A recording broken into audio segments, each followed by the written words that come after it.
நிறைய பேர் என்கிட்ட கேட்குறது, ஐயா சுகரும் குறையணும், அதுக்கப்புறம் பார்த்தீங்கன்னா கொலஸ்ட்ராலும் குறையணும், ரெண்டுமே கண்ட்ரோலுக்குள்ளே வரணும், இதுக்கு ஒரு இயற்கையான மருந்துகள் சொல்லுங்கள், நான் மருந்து மாத்திரைகள் எடுக்கிறேன், அதில் அடிஷ்னலாக என்ன செய்யணும் அப்படின்னு கேட்டிருக்கீங்க. ரொம்ப அற்புதமான கேள்வி. காலை நேரத்தில் மோரில் ஒரு ஸ்பூன் வெந்தயத்தை அப்படியே முழுசாக எடுத்து மாத்திரை மாதிரி வாயில் போட்டு 1 டம்ளர் மோரோ 2 டம்ளர் மோரோ நீங்கள் தொடர்ந்து குடிக்கும் போது என்ன ஆகுனா, இது என்ன செய்யணும்னா சிறுகுடலில் ஒரு மீக்கோஸ், அதாவது அந்த ஜெல்லு வந்து ஒரு மீக்கோஸ் படலை மாதிரி படர்ந்துடும்.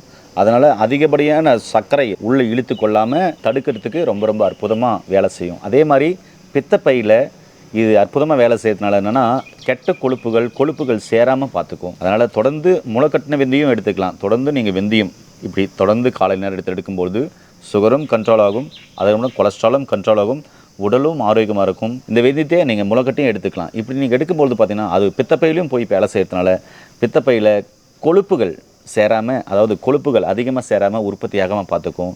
அந்த பித்தப்பையை அற்புதமாக வேலை செய்கிறதுனால என்ன ஆகும்னா உங்களுக்கு கொலஸ்ட்ரால் வராது, அதுக்கப்புறம் சர்க்கரை வராது, உங்களுடைய உடம்பை இரும்பு போல் ஆக்கி வலுவாய் மாற்றக்கூடிய ஒரு அற்புதமான உணவு தான் பார்த்தீங்கன்னாக்கா இந்த வெந்தயத்தை தாராளமாக நீங்கள் முளைக்கட்டி எடுத்துக்கலாம், இல்லை அப்படியே கூட நீங்கள் எடுத்துக்கலாம். காலை நேர உணவில் தொடர்ந்து எடுத்துகிட்டு வாங்க, நோய் நொடி இல்லாமல் ஆரோக்கியமாக வாழுங்க.